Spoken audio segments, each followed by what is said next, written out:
Bonjour à tous, j'espère que vous allez bien. On se retrouve sur la chaîne pour une nouvelle vidéo. Et cette semaine, je suis à l'aéroport de Ho Chi Minh au Vietnam. Et je vais vous faire une petite vidéo un petit peu spéciale parce que là, je vais partir pour 3 semaines au Vietnam. Et je vais vous faire un petit peu le vlog d'un médecin en Asie au Vietnam. Alors c'est parti, on perd pas de temps, let's go!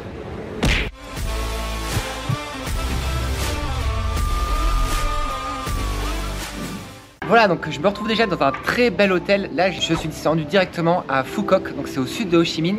Et là, donc dès qu'on arrive dans les beaux hôtels, on va retrouver des petits drinks comme ça pour se rafraîchir tranquillement.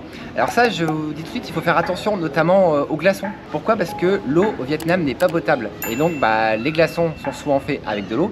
Et le risque, c'est de se contaminer avec les glaçons. Donc il faut être très vigilant. Après, c'est sûr que dans des hôtels de haut standing comme celui-là, là les glaçons, il n'y a pas de risque particulier, mais il faut quand même se méfier, notamment dans les endroits un peu plus street food où là on peut avoir des risques de se contaminer via l'eau. Et autre élément que les gens ne pensent pas souvent, il faut se méfier également de la salade. Et oui, parce que la salade elle va être rincée à l'eau et de la même façon l'eau ne sera pas potable et le risque ça va être de se contaminer dans un deuxième temps en mangeant de la salade. Enfin bref, moi je vais goûter tout de suite parce que franchement ça a l'air délicieux. Allez, santé! Et l'autre risque à la tombée de la nuit, c'est les moustiques qui vont sortir. Et le risque, c'est d'aller se faire piquer et de attraper des maladies comme par exemple Zika, le paludisme, la dengue ou encore l'encéphalite japonaise. Donc pour limiter les risques, à la tombée de la nuit, l'idéal c'est de mettre des vêtements assez longs qui vont couvrir les parties du corps, notamment les jambes avec un pantalon, les bras avec une chemise comme ça assez longue. Et pour les zones qui sont découvertes, on peut aller compléter éventuellement avec un petit spray comme ça qu'on peut acheter en pharmacie avant de partir, donc spécial moustique zone infestée, donc qui est un petit peu puissant comme anti-moustique, et d'aller se citer les mains, les zones qui restent un petit peu découvertes et donc à portée des moustiques. Également le top c'est lorsque vous avez dans la chambre carrément une moustiquaire comme celle-ci, donc il faut bien penser à la tombée de la nuit à bien sûr fermer la moustiquaire histoire d'être totalement à l'abri des moustiques. Et en complément, il y a certains hôtels qui délivrent même carrément des grosses bombes comme ça d'anti-moustiques. Donc en complément, on va les mettre un petit coup comme ça pour être sûr de passer une nuit tranquille. Voilà, alors c'est parti pour la petite séance de snorkeling. Alors il faut savoir qu'au Vietnam, a priori, il n'y aurait pas de poissons dangereux. Mais bon, il y a toujours des risques de noyade. Donc si on n'est pas un très bon nageur, on fait attention avec type des gilets de sauvetage par exemple. Et on fait attention naturellement au courant qu'on ne connaît pas lorsqu'on part à l'étranger. Ça, il faut rester vigilant et rester attentif aux conseils que nous donnent les guides. Allez, c'est parti! Aussi, lorsque vous vous retrouvez sur des plages de ce type-là, le risque, ça va être de se blesser au niveau des pieds, soit en marchant sur une roche, soit en marchant sur un oursin. Donc le top, c'est de faire bien sûr attention, mais également de porter des chaussures pour aller directement dans l'eau. Enfin, sur les plages, vous pouvez aussi trouver du corail mort de ce type-là. Donc c'est sûr que c'est vraiment magnifique. Par contre, c'est vraiment interdit de le ramener en France. Le risque, c'est d'avoir une très forte amende. Donc surtout, on ne joue pas à ça et on laisse le corail à la mer. Et bien sûr, on a différents types de crèmes et de produits pour la peau, comme le fameux baume du tigre, avec des patchs qui apparemment peuvent s'appliquer sur la peau. Bon, je sais pas trop les effets, c'est pas trop visible. Et on a la même version avec le serpent. Voilà. Bon, je sais pas trop ce que ça vaut. Donc là, je viens d'arriver dans la ville de Cho Doc et je suis surpris par une chose, c'est qu'il y a énormément de scooters, de motocycles, comme dans tout le Vietnam d'ailleurs. Et on voit que beaucoup de personnes portent le casque, heureusement. Sauf les enfants, il y a quand même pas mal d'enfants qui n'ont pas le casque. Et donc il y a beaucoup de traumatologie. Alors par contre, c'est pas comme en France, c'est-à-dire que lorsqu'il y a des accidents comme ça, il n'y a pas le SAMU qui intervient ou les pompiers. Là, c'est directement les ambulances des hôpitaux à proximité qui vont venir chercher les patients. Et là, c'est bien sûr, il faut des assurances, parce que c'est payant, c'est pas gratuit. Donc c'est pour ça qu'on peut se dire qu'avoir un casque sur la tête, c'est le minimum, parce qu'au final, un traumatisme crânien, rien qu'en scooter comme ça, ça peut vite être fatal en absence de casque. Après, ce qui peut être relativement choquant, c'est que les enfants n'aient pas de casque. Alors après, je ne sais pas, est-ce que c'est lié au fait qu'il n'y a pas de casque plus petit pour les enfants, ou est-ce que c'est lié à des problèmes financiers, problèmes d'argent, ce qui est possible également. Donc là, je viens d'arriver au temple Shu Xu. C'est là où se trouve la déesse Xu, qui est l'équivalent de peut-être Shiva, on ne sait pas trop, mais qui est une déesse sacrée et qui exaucerait un petit peu toutes les croyances et qui serait là un petit peu pour porter le bonheur et la santé. Après une petite balade sympathique au milieu de la mangrove, c'était vraiment super sympathique avec les petits chapeaux vietnamiens. J'ai discuté avec le guide et je lui ai demandé qu'est-ce qui se passe lorsqu'il y a un accident de mobilette, parce que vu que ça doit arriver fréquemment, je pense, vu le nombre de mobilettes, il m'expliquait que on essaye de relever la personne. Si c'est des blessures légères, ça va être des petits soins locaux, à base de plantes principalement. Et si c'est des blessures plus graves, dans ce cas-là, il va falloir appeler une ambulance. Et à savoir que l'ambulance, comme je vous l'avais déjà déjà dit, elle n'est pas gratuite. Et là, il y a des frais assez important a priori pour avoir une ambulance. Le guide m'expliquait également qu'au Vietnam il y a un peu une médecine à deux vitesses, c'est-à-dire que ceux qui ont de l'argent ils peuvent bénéficier de soins souvent dans les gros hôpitaux avec des spécialistes qui sont un peu plus améliorés, et ceux qui n'ont pas d'argent c'est beaucoup plus compliqué parce que il reste quand même des frais, et notamment l'État prend à peu près 80% à sa charge et 20% à la charge de la personne. Des maladies type par exemple le diabète, il faut savoir que le diabète ne sera remboursé qu'à 80% et il y aura 20% qui restera à charge quand même des gens. Et si on n'a pas d'argent, c'est sûr que ça devient malheureusement plus compliqué. Et pour les maladies beaucoup plus graves, type les cancers par exemple, là par contre on n'a que 50% qui est pris en charge par l'État. Et il faut savoir que les traitements coûtent très cher, comme par exemple des chimiothérapies peuvent aller jusqu'à facilement 1000 € pour 4 doses à peu près. Et malheureusement les cancers sont souvent diagnostiqués dans des phases assez tardives. Donc souvent lorsqu'on a des diagnostics de cancer, on est déjà à des stades souvent de métastases de cancer assez évolués. Autre élément intéressant, le guide m'expliquait que comme en France, les hôpitaux sont bondés et il manque tellement de places d'hospitalisation que cela arrive de temps en temps que les patients se retrouvent à deux dans le même lit, chose totalement impensable en France, en dormant un petit peu dos à dos pour recevoir les soins. Et aussi le personnel paramédical est aussi manquant, et pour faire face à ce manque de personnel paramédical, il n'est pas rare dans les hôpitaux que ce soit carrément les familles qui aident à faire les soins de nursing et qui peuvent dormir donc soit dans le couloir carrément, voire même des fois même sous le lit du patient. Donc manque de lits d'hospitalisation, manque de personnel paramédical et manque même de personnel médical, manque de médecins.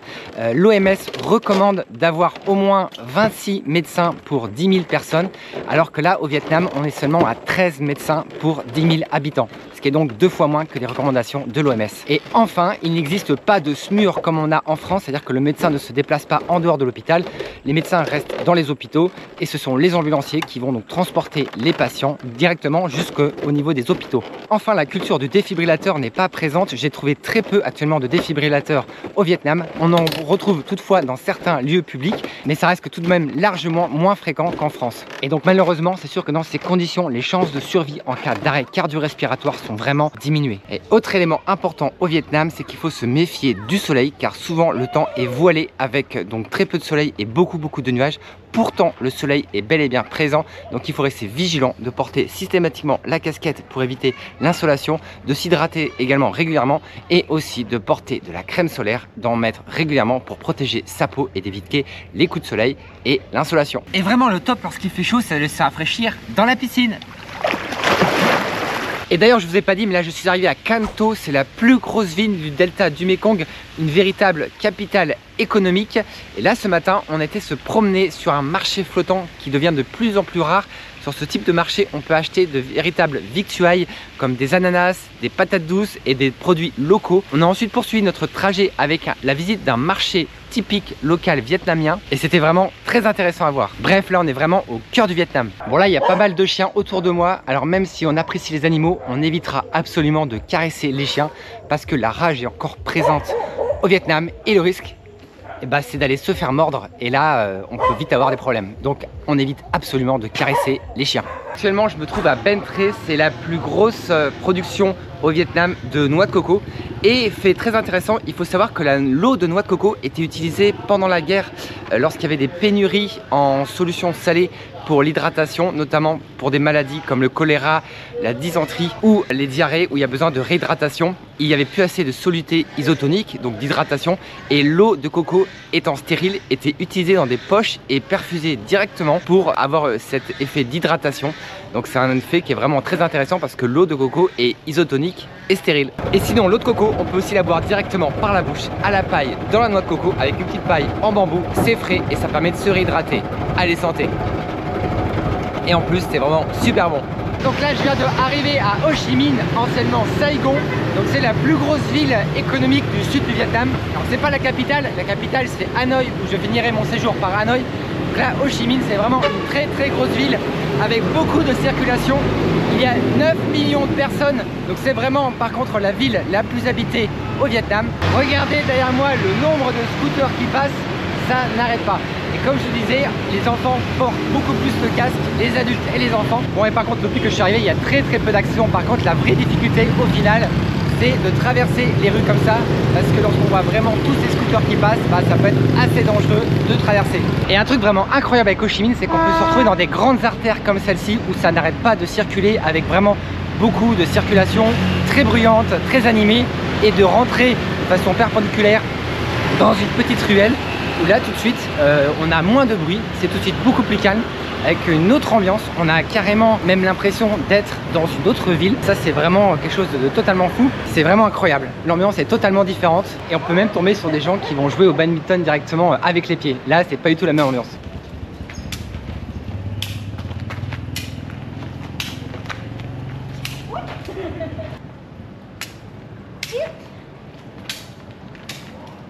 Bon, et obligé, je ne résiste pas à l'envie de vous faire une petite séquence sur Ho Chi Minh by Night. Alors c'est parti, let's go!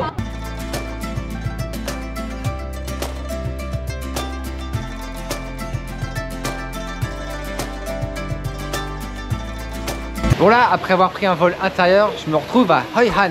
C'est la ville des lanternes et vous allez voir, c'est vraiment magnifique.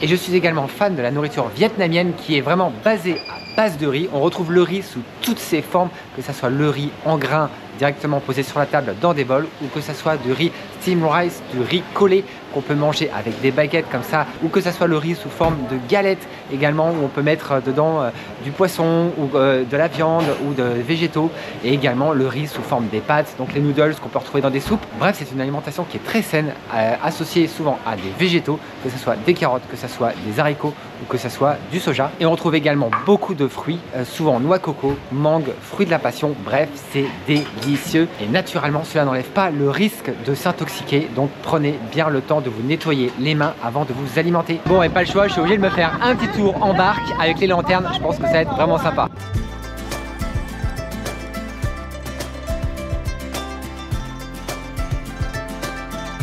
Bon là actuellement je suis dans un parc d'attractions qui est en haut d'une montagne où il faut prendre un téléphérique Sun World, et il y a un pont qui est très connu qui s'appelle le Golden Bridge, un pont avec deux mains qui tiennent ce pont. Donc ce pont est très connu au Vietnam et ce parc est vraiment très bizarre parce qu'on retrouve plein de références françaises. Ils ont recréé des villages français, il y a des gares françaises avec des noms de villes comme Bordeaux, Marseille. Ils ont reproduit une petite église française, c'est bizarre en fait, c'est vraiment bizarre. Et là je me retrouve à My Son, un sanctuaire avec un ensemble de temples rattachés à l'hindouisme. On a des temples dynastiques et des temples directement destinés à Shiva.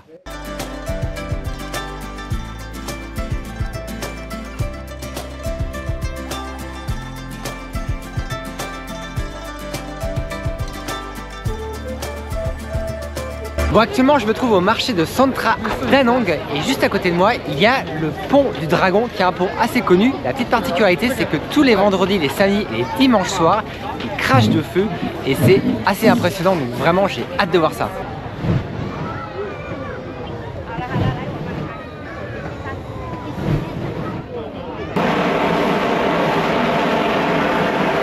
Voilà, donc je viens d'arriver à Hanoi, la capitale du Vietnam. C'est la deuxième plus grosse ville en termes de population. La première c'est Ho Chi Minh, ça je vous l'avais déjà dit dans la vidéo.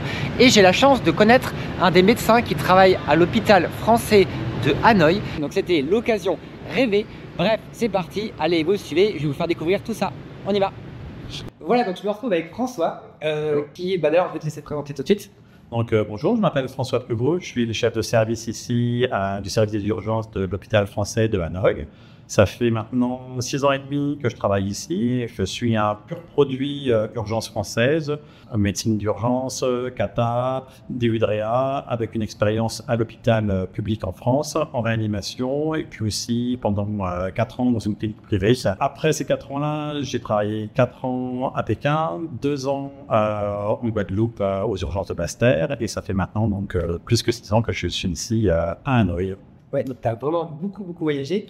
Et d'ailleurs, tu es le premier urgentiste que je vois avec un t-shirt Hello Kitty. On voit qu'on est en Asie. C'est un joli t-shirt Hello Kitty. J'ai jamais vu en France. Voilà, c'est première chose à remarquer. Voilà, il plaît beaucoup aux patients habituellement. Ma première question, ce serait s'il y a peut-être des médecins ou des infirmières là, qui nous regardent et qui travaillent en France et qui sont peut-être, je sais pas, blasés du système ou qui veulent savoir un peu comment ça se passe.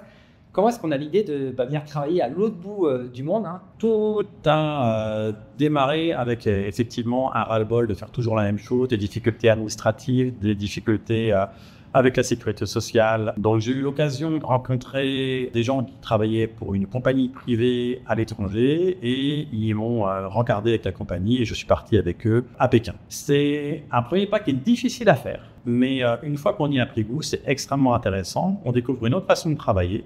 On travaille avec des gens différents. Mon expérience à Pékin m'a permis de travailler à la fois avec des Chinois, mais avec des Américains, avec des Hollandais, avec des Sud-Africains. Ça apporte une vision complètement différente de la médecine. En fait, on est assez vite dans le bain, donc voilà, il faut s'adapter au nom des médicaments qui sont parfois un petit peu différents, donc c'est un peu perturbant. Ouais. Avec des médicaments qui n'existent pas ici et d'autres qui existent, et surtout des façons de penser différentes. Pour les gens qui regardent cette vidéo et qui ont comme projet de partir un petit peu au Vietnam, quelles sont un petit peu les règles de sécurité ou les règles de précaution médicale en fait, à prendre lorsqu'on veut partir au Vietnam? Qu'est-ce que tu vois, toi, comme patient, le plus fréquent? Alors, la première chose, c'est qu'en dehors de la France, la santé a un coût qui est extrêmement élevé.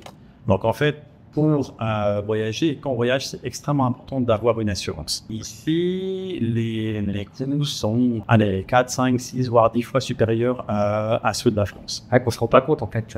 Oui, voilà. Donc, c'est assez cher. Donc, effectivement, il faut avoir une assurance voyage ou une assurance santé adapté à votre voyage. Ça, c'est la première des choses. La deuxième, pour le Vietnam, oui, il n'y a pas vraiment de précautions particulières ou de vaccins particuliers à faire. Oui. C'est un pays où il y a de la rage, donc on essaye de rester loin des animaux sauvages et pas jouer avec les chats, les chiens, les chiots, etc. parce que ça représente un réel danger. Et puis, je dirais que l'autre danger qui nous apporte beaucoup de travail, c'est les accidents de moto. Ouais. On a été des de gens particulièrement jeunes qui n'ont jamais conduit un scooter ou une moto en France et qui vont décider de ici faire des tours de une semaine dans le nord, dans la montagne, qui sont un petit peu difficiles et donc on en récupère presque tous les jours des cassés, des fractures. Et moi, ce qui m'a un petit peu choqué, j'en avais parlé un petit peu au début de la vidéo, c'est que j'ai beaucoup d'enfants sans casque et même des enfants en très très bas âge en fait, sans casque, tenus comme ça un petit peu, c'est bon. Alors c'est culturel parce qu'en fait le casque n'est pas obligatoire chez les tout petits. C'est pas dur de sinon, je crois. Ouais, c'est ça. Ouais. Parce qu'au début, il y avait une croyance que le casque allait empêcher la tête et le cerveau de grandir. D'accord, ok. Donc voilà, donc effectivement, il n'est pas obligatoire. Et donc, imaginons, on a un problème de santé au Vietnam, il y a des numéros d'urgence. Est-ce qu'il y a un SAMU 15 comme en France? Alors, il n'y a pas un 15 comme en France. Il y a un système à peu près similaire qui s'appelle le 115. Ouais. Donc, il y a une ambulance qui peut venir vous chercher avec plus ou moins un docteur selon ce que vous racontez. Donc, assez similaire au 15. Mais ça dépend plutôt des hôpitaux. Le problème, c'est que leur standard téléphonique est en vietnamien. Donc, il vous faudra de l'aide pour les appeler. Ils ne parlent pas du tout en anglais. Très, très bien. Ouais, donc c'est compliqué. C'est compliqué. Donc, en pratique, ça se termine par on appelle un taxi, un grave. Voilà, exactement. Et on arrive à l'hôpital comme ça, en fait. Ouais. Ok. Et donc, je parlais de docteur, mais est-ce qu'il y a un système un petit peu sûr, pré-hospitalier, comme on a en France? Alors, non, parce que notre hôpital n'a pas la licence 1 pour faire ça. D'accord. Il y a une autre clinique qui fait des visites à la maison et qui nous rapporte des patients une fois de temps en temps, mais c'est un petit peu compliqué. D'accord.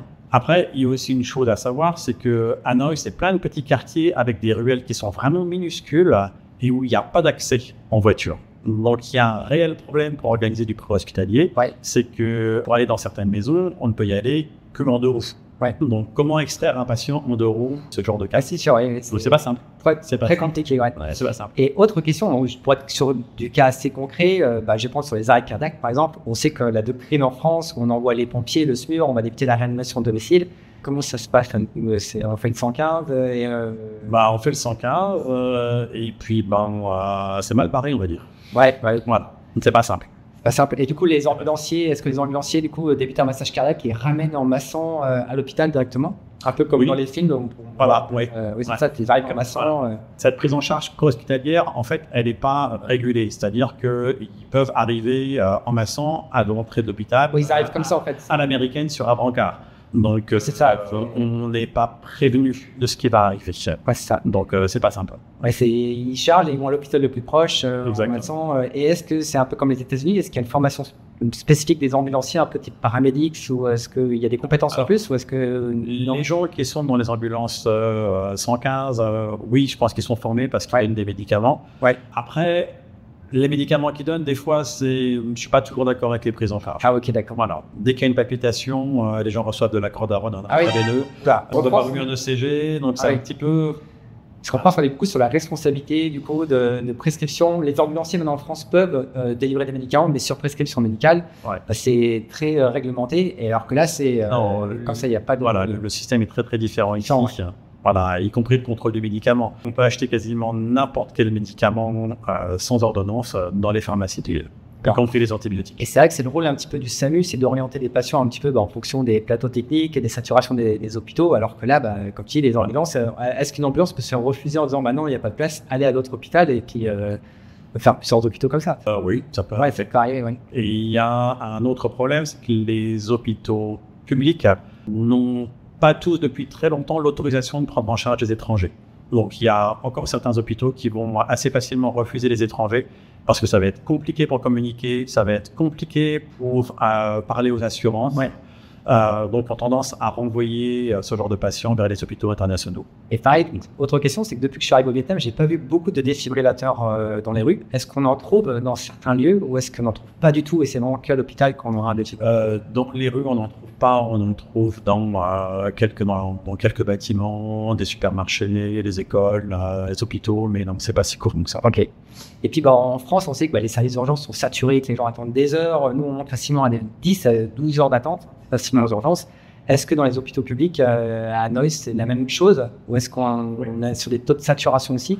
Alors je sais pas si c'est vrai, mais j'avais le guide pendant le voyage qui m'expliquait que des fois même les patients étaient 2 par lit, on manquait d'infirmières et que des fois c'était la famille qui venait veiller le soir en fait pour donner un petit coup de main, donner des médicaments, c'est ça? Et faire à manger pour les patients. En fait, au Vietnam, il n'y a pas de système de médecine générale et de médecine privée. En tout cas, de façon pas officielle. Il y a des docteurs qui travaillent à l'hôpital, qui ont une activité privée dans leur salon, mais officiellement, ça n'existe pas. Donc, du coup, tout le monde va à l'hôpital pour tout.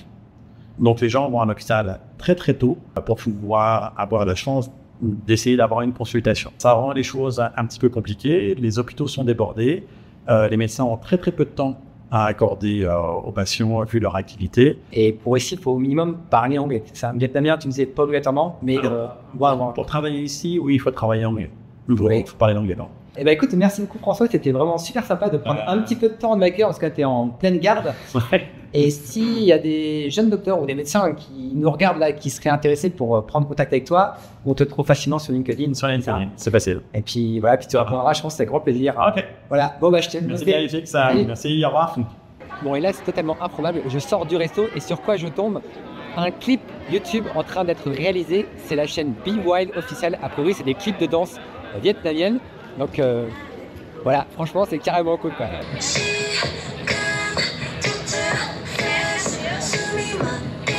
Là, je me trouve actuellement dans une rue très connue sur Hanoï, c'est la rue du train. C'est un rail qui passe dans une rue très étroite où il y a de chaque côté des bars avec des gens qui boivent un verre et qui attendent que le train passe. Donc bien sûr, le train passe très lentement, mais c'est toujours très très impressionnant lorsqu'on est assis juste à côté de ce train qui passe.